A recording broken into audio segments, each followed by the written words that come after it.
Hello, my dear students. Today, let us learn a poem called Upagupta by Rabindranath Tagore. First, let us know about the author.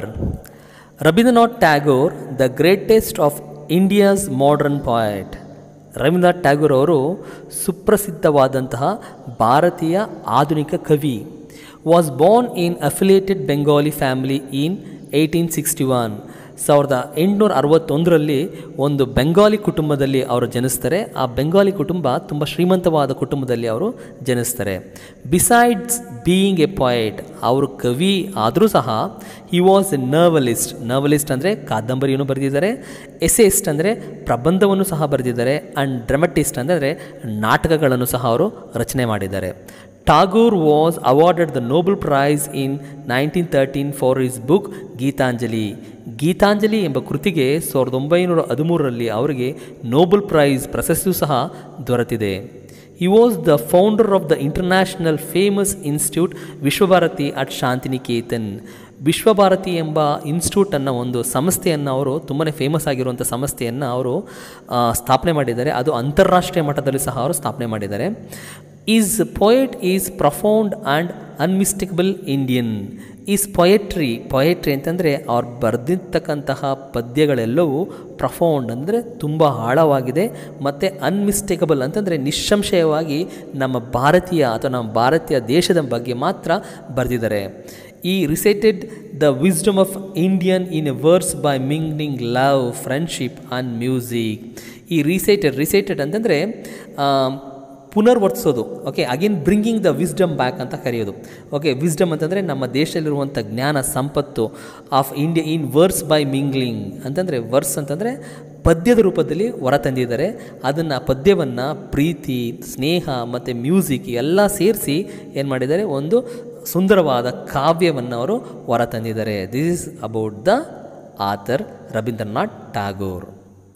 Introduction of the poem Upagupta. This poem is about the story of the Buddhist monk Upagupta, a disciple of Lord Buddha, and the dancing girl of Mathura, Vasudatta. ಈ ಪೋಯಮ್ನಲ್ಲಿ 2 character ಬರುತ್ತೆ. ಮೊದಲನೇದು Buddhist monk Upagupta. Buddhist monk ಅಂತಂದರೆ ಬೌದ್ಧ ಸನ್ಯಾಸಿ, ಅವನ ಹೆಸರು ಉಪಗುಪ್ತ ಅಂಥೇಳಿ, ಮತ್ತು ಅವನು ಬುದ್ಧನ ಸನ್ಯಾಸಿ ಕೂಡ ಆಗಿರ್ತಾನೆ.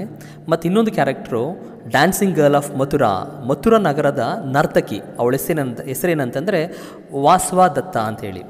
Vasavadatta was a famous and beautiful dancing girl. Vasudatta ಆ ಊರಿನಲ್ಲಿ ತುಂಬಾ ಸುಪ್ರಸಿದ್ಧವಾದಂತಹ ಸೌಂದರ್ಯ ಉಳ್ಳವಳು ಮತ್ತು ಡ್ಯಾನ್ಸಿಂಗ್ ಗರ್ಲ್ ಆಗಿದ್ಲು.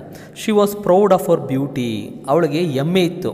ಯಾವುದರಿಂದ ಅಂತಂದರೆ ಅವಳು ತುಂಬ ಸುಂದರವಾಗಿದ್ಲು, ಮತ್ತು ಅವಳ ಯೌವನ ಮತ್ತು ಅವಳ ಹತ್ರ ತುಂಬಾ ಸಂಪತ್ತಿತ್ತು. ಇದರಿಂದ ಅವಳು ತುಂಬಾ ಅಹಂಕಾರವನ್ನು ಪಡ್ತಾ ಇದ್ಲು.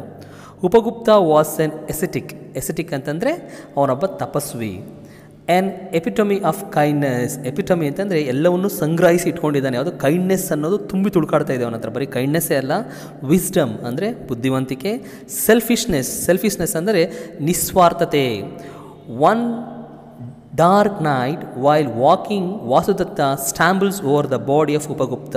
ಒಂದು ಕಗ್ಗತ್ತಲ ರಾತ್ರಿನಲ್ಲಿ ವಾಸುದತ್ತ ನಡ್ಕೊಂಡು ಹೋಗ್ತಿರ್ಬೇಕಾದ್ರೆ ಸ್ಟ್ಯಾಂಬಲ್ಸ್ ಅಂದರೆ ಎಡವಿ ಬೀಳ್ತಾಳೆ. ಯಾರ ಮೇಲೆ? ಉಪಗುಪ್ತನ ದೇಹದ ಮೇಲೆ. Who was sleeping on the dust ground. ಆವಾಗ ಉಪಗುಪ್ತ ನೆಲದ ಮಣ್ಣಿನ ಮೇಲೆ ಮಲಗಿರ್ತಾನೆ. Okay, this is the introduction of the poem. Now will read the poem. What will happen? Upagupta, the disciple of Buddha, laying asleep on the dust by the city wall of Mathura. Lamps were all out, doors were all shut, and the stars were all hidden by the murky sky of August. Upagupta, the disciple of Buddha. Upagupta ಒಬ್ಬ ಬೌದ್ಧ ಸನ್ಯಾಸಿ, ಅವನ ಹೆಸರು ಉಪಗುಪ್ತ ಅಂತ ಹೇಳಿ. The disciple of Buddha, ಅವನು ಬುದ್ಧನ ಶಿಷ್ಯನು ಸಹ ಆಗಿರ್ತಾನೆ. Laying asleep on the dust by the city wall of Mathura. ಅವನು ಮಥುರಾ ನಗರಕ್ಕೆ ರಾತ್ರಿ ಹೊತ್ತು ಬರ್ತಾನೆ. ಬಂದು ಆ ಮಥುರಾ ನಗರದ ಒಂದು ಗೋಡೆ ಪಕ್ಕದಲ್ಲಿ ಅವನೇನು ಮಾಡಿರ್ತಾನೆ, ಮಲ್ಕೋತಾನೆ. ಓಕೆ, ಅದು ಮಣ್ಣಿನ ನೆಲದ ಮೇಲೆ ಮಲ್ಕೋತಾನೆ. Lamps were all out. Lamps ಅಂದರೆ ದೀಪಗಳೆಲ್ಲ ರಾತ್ರಿ ಹೊತ್ತು ಅದು ಹಾರೋಗಿವೆ. Doors were all shut. ಆ ನಗರದ ಪ್ರತಿಯೊಂದು ಮನೆ ಬಾಗಿಲು ಸಹ ಮುಚ್ಚಿವೆ. And the stars were all hidden by the murky sky of August. ಅದು ಆಗಸ್ಟ್ ಅಂದರೆ ಆಷಾಢ ಮಾಸ ಆಗಿದ್ದರಿಂದ ಏನಾಗಿದೆ, ಮೋಡ ಮುಚ್ಕೊಂಡಿದೆ ಮತ್ತು ಆ ನಕ್ಷತ್ರಗಳು ಸಹ ಆ ಮೋಡದ ಮರೆಯಲ್ಲಿ ಮರೆಯಾಗಿವೆ. Totally it is complete. Next stanza. Whose feet were those twinkling with anklets, touching his breast of sudden. He woke up steadily, and the lights from the woman's lamp struck his forgiving eyes. Whose feet ಅಂತಂದರೆ ಆ dancing ಗರ್ಲ್ನ ಪಾದ, feet ಅಂದರೆ ಪಾದ, were those twinkling with anklets. Anklets ಅಂತಂದರೆ ಆ ಕಣಕಾಲಿಗೆ ಕಟ್ಟಿದಂತಹ ಗೆಜ್ಜೆ ಇದೆಯಲ್ವ, ಅದು ಮಿನುಗ್ತಾ ಇದೆ.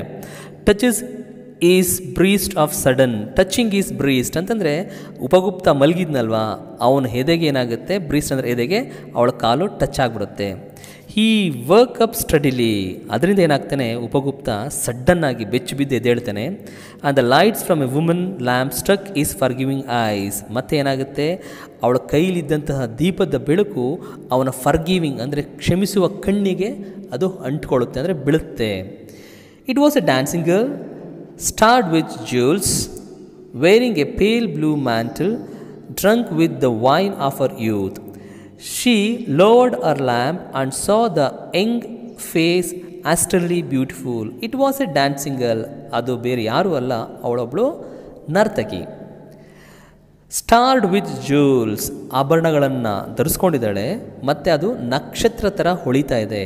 ವೇರಿಂಗ್ ಎ ಪ್ಲೇಲ್ ಬ್ಲೂ ಮ್ಯಾಂಟಲ್, ಅವಳು ಬಟ್ಟೆಯನ್ನು ಧರಿಸಿದ್ದಾಳೆ, ಅದು ಮ್ಯಾಂಟಲ್ ಅಂದರೆ ಒಂದು ನಿಲುವಂಗಿ, ಅಂದರೆ ತುಂಬಾ ಉದ್ದವಾದಂಥ ಒಂದು ಬಟ್ಟೆ, ತಲೆಯಿಂದ ಕೆಳಗೆ ಬರುವಂಥ ಒಂದು ಬಟ್ಟೆ. ಓಕೆ, ಅದು ಯಾವ ಕಲರ್ ಇದೆ, ಬ್ಲೂ ಕಲರ್ ಇದೆ. ಮತ್ತು ಪೇಲ್ ಅಂತಂದರೆ ಮಸುಕಾದ ಅಂತ ಹೇಳ್ಬೋದು. Okay, drunk with the wine of our youth, ಅವಳು ಯೌವನವೆಂಬ ಮತ್ತಿನಿಂದ ಅವಳು ತೇಲ್ತಾ ಇದ್ದಾಳೆ. She loved our lamp and saw the young face, ಅವಳು ತನ್ನ ದೀಪವನ್ನು ಕೆಳಗೆ ತರ್ತಾಳೆ. ತದನಂತರ ಅವಳು ಮುಖವನ್ನು ನೋಡ್ತಾಳೆ, ಅದು ಒಂದು ಯುವಕನ ಮುಖವಾಗಿರುತ್ತೆ, ಅದು ಎಸ್ಟಿರ್ಲಿ ಬ್ಯೂಟಿಫುಲ್, ಆ ಮುಖ ಮನೋಹರವಾಗಿ ತುಂಬಾ ಸುಂದರವಾಗಿರುತ್ತೆ. Fourth stanza. Forgive me young ascetic, said the woman graciously, come to my house, the dust earth is not fit bed for you.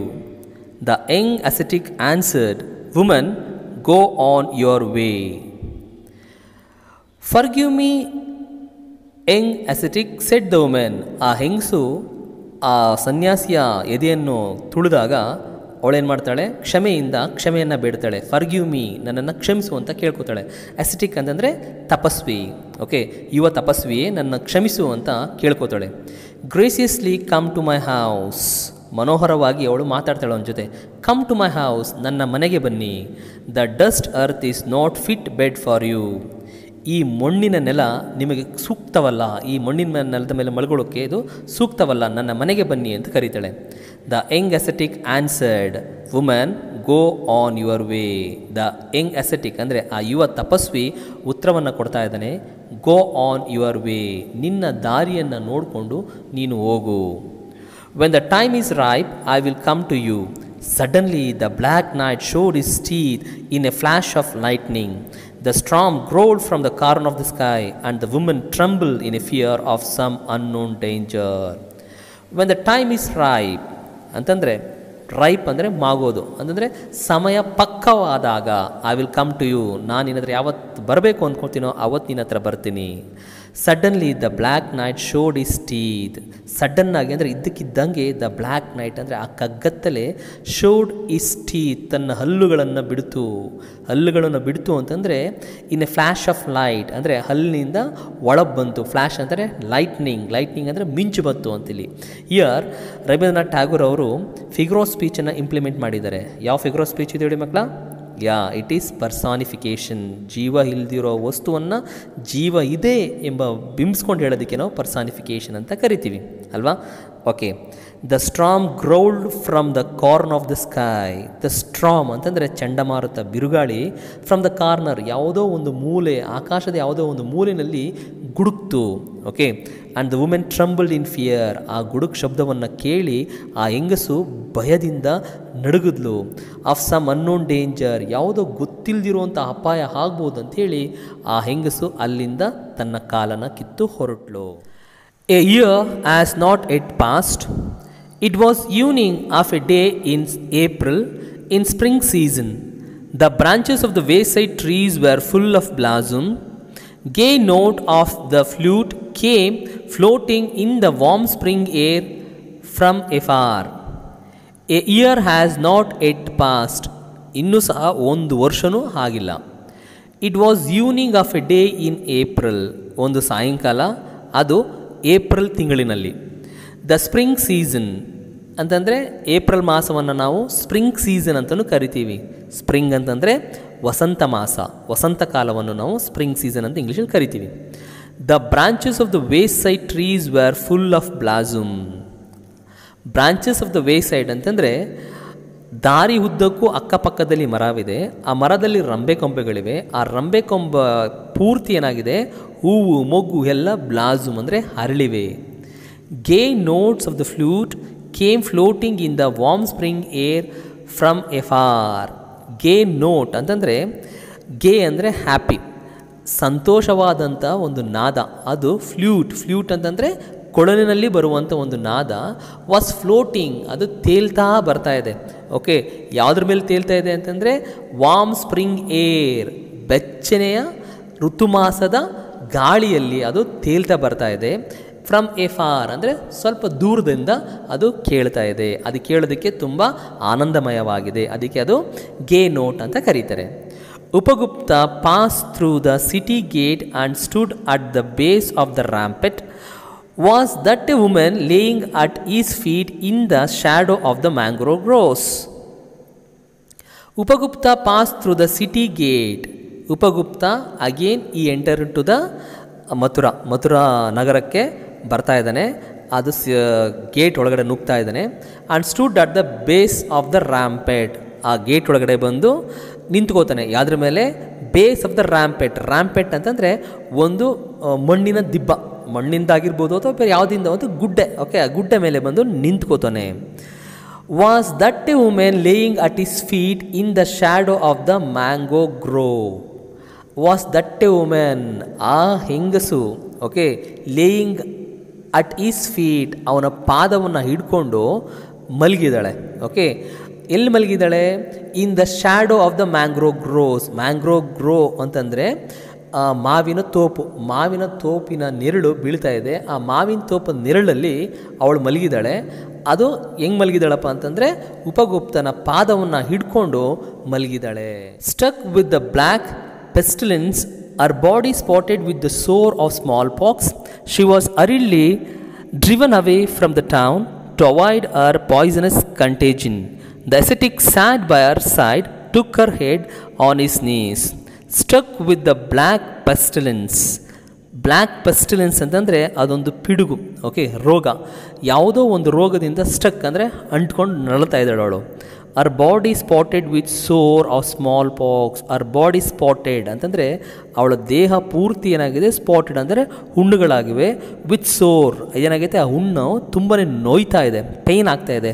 ಆ ಸ್ಮಾಲ್ ಪಾಕ್ಸ್ ಯಾವ ಥರ ಆಗಿದೆ ಅಂತಂದರೆ ಅದು ಸ್ಮಾಲ್ ಪಾಕ್ಸ್. ಸ್ಮಾಲ್ ಪಾಕ್ಸ್ ಅಂದರೆ ಸಿಡುಬು ರೋಗವನ್ನು ನಾವು ಸ್ಮಾಲ್ ಪಾಕ್ಸ್ ಅಂತ ಕರಿತೀವಿ. She was early driven away from the town. ಅದರಿಂದ ಇದು ಒಂದು ಸಿಡುಬು ರೋಗ. ಇವಾಗ ನಾವು ಕೊರೋನಾ ವೈರಸ್ನ ಯಾವ ರೀತಿ ಅದು ಸ್ಪ್ರೆಡ್ ಆಗುತ್ತೆ ಅಂತ ಹೇಳ್ತೀವಲ್ಲ, ಅದೇ ಥರ ಈ ಒಂದು ಸಿಡುಬು ರೋಗನೂ ಸಹ ಆವಾಗ ಏನಾಗ್ತಿತ್ತು, ಒಬ್ಬರಿಂದ ಒಬ್ಬರಿಗೆ ಸ್ಪ್ರೆಡ್ ಆಗ್ತಿತ್ತು. ಅದಕ್ಕೆ ಏನು ಮಾಡಿದ್ರು, ಅದು ಟೌನ್ ಜನ ಏನು ಮಾಡಿದ್ರು, ಶಿ ವಾಸ್ ಡ್ರಿವನ್ ಅವೇ ಅರಿಡ್ಲಿ, ಅವಸರವಾಗಿ ಏನು ಮಾಡಿದ್ರು, ಅವಳನ್ನು ಡ್ರಿವನ್ ಅವೇ ಅಂತಂದರೆ ಹೇಳ್ಕೊಂಡೋಗಿ ಊರಿಂದ ಆಚೆ ಬಿಟ್ಬಿಟ್ರು. ಯಾಕೆ? To avoid her poisonous contagion. To avoid her poisonous ಅಂದರೆ ವಿಷಕಾರಿಯಾದಂತಹ ಸಾಂಕ್ರಾಮಿಕ ರೋಗ ಅವಳಲ್ಲಿದೆ, ಓಕೆ, ಅದನ್ನು ತಡೆಯೋದಕ್ಕೆ. The ascetic sat by her side, took her head on his knees. The ascetic ಅಂತಂದರೆ ಆ ಯುವ ತಪಸ್ವಿ ಅವಳ ಪಕ್ಕ ಕೂತ್ಕೊಂಡ. Took her head on his knees, ಅವಳ ತಲೆನೆತ್ತಿ ತನ್ನ ಮಂಡಿಯ ಮೇಲೆ ಇಟ್ಕೊಂಡ. And moisture her lips with water and smashed her body with sandal ಬಾಂಬ್. Who are you, merciful one? asked the woman. The time at last has come to visit you, and I am here, replied the young ascetic. And moisture her lips with water. ಆ ಎಸೆಟಿಕ್ ಏನು ಮಾಡ್ದ, ಅವಳ ತೊಡೆ ಮೇಲೆ ಮಲಗಿಸ್ಕೊಂಡು ಅವಳ ತುಟಿಯನ್ನು moisture ಅಂತಂದರೆ ತೇವಗೊಳಿಸ್ತಾ, ನೀರನ್ನು ಉಣ್ಣಿಸ್ತಾ ಅವಳಿಗೆ. And smashed her body with sandal ಬಾಂಬ್. ಸ್ಮ್ಯಾಶ್ಡ್ ಅಂತಂದರೆ ಮುಲಾಮನ್ನ ಲೇಪನ ಮಾಡ್ತೀವಲ್ಲ, smashed her body with sandal ಬಾಂಬ್ ಅಂತಂದರೆ ಸ್ಯಾಂಡಲ್ ಅಂದರೆ ಗಂಧದ ಬಾಂಬ್ ಅಂತಂದರೆ ಪುಡಿಯಿಂದ ಏನು ಮಾಡ್ದ, ಅವಳ ಗಾಯಕ್ಕೆಲ್ಲ ಮುಲಾಮನ್ನು ಹಚ್ಚಿದ. Who are you merciful one. Merciful ಅಂತಂದರೆ ಕರುಣೆ ಉಳ್ಳವನು, ಕರುಣಾಮಯಿ, ಯಾರು ನೀನು? ಆಸ್ ದ ವುಮೆನ್. ಆ ಹೆಂಗಸು ಅವನ್ನ ಕೇಳಲು. The time at last has come to visit you and I am here, replied the young ascetic. ಕೊನೆಗೂ ಗಳಿಗೆ ಕೂಡಿ ಬಂದಿದೆ, ನಾನಿನ್ನ ಭೇಟಿ ಮಾಡೋದಕ್ಕೆ ಇದೇ ಸರಿಯಾದ ಗಳಿಗೆ, ಆದ್ದರಿಂದ ನಾನು ನಿನ್ನನ್ನು ಭೇಟಿ ಮಾಡಲು ಬಂದಿದ್ದೇನೆ ಅಂಥೇಳಿ ಆ ಯಂಗ್ ಅಸೆಟಿಕ್, ಆ ಯುವ ತಪಸ್ವಿ ಉತ್ತರವನ್ನು ಕೊಟ್ಟ.